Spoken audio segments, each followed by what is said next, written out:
I come to make an announcement. Shadow the Hedgehog's a bitch ass motherfucking Willie out, and he pissed on my fucking wife. So I'm making a call out post on my Twitter.com. Shadow the Hedgehog, you got a small dick. It's the size of this walnut, except way smaller. And guess what? Here's what my dong looks like. That's right, baby.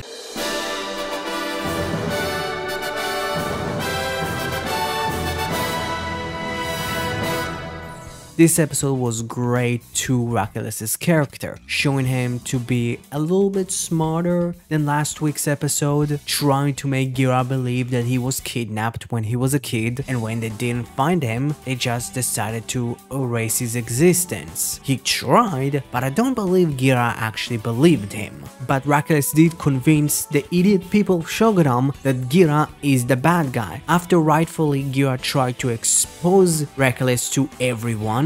But for some odd reason, Gira needed to play up the evil king persona next to the entire kingdom, and also point his sword at Hercules for some odd reason, making Hercules' point more valuable, making Gira a traitor to the country again. I hope it's not going to last very long because it really feels like a regression to Gira's character, but let's hope that. Let's hope it's just going to be this episode, the next episode. All of the kingdoms are going to back up Gira, and Gira is just going to be just a King-Ohger and not the prince. Hercules did try, and I'm not sure if he was successful at it, to break the 5 Kingdom Alliance and making King-Ohger a Shogunam property. It's going to be interesting if it's going to actually work like that, and maybe this would be the vehicle to put Gira on the throne to pretty much be the guy that restores the alliance. But yeah, right now it's very confusing, that entire plot point of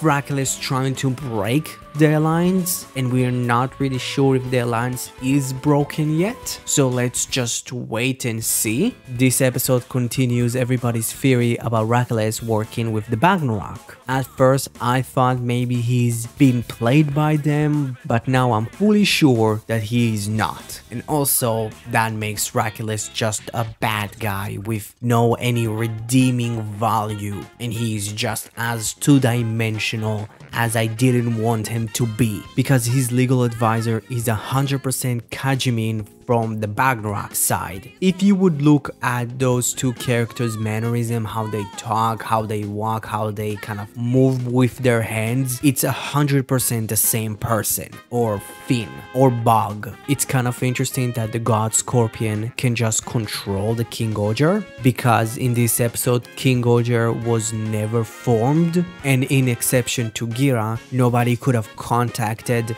their shoe gods, so that's kind of interesting. I'm interested to see how that works, but now Hercules can create his own version of King-Ohger, being King-Ohger 0, a terrible CGI model of the original, just with more black than red. And it's kind of weird because we know that Hercules is going to get a suit and it's going to be just a repaint of red, just in silver, so just paint his shoe god silver, or just paint his suit black and red. It's kind of dumb.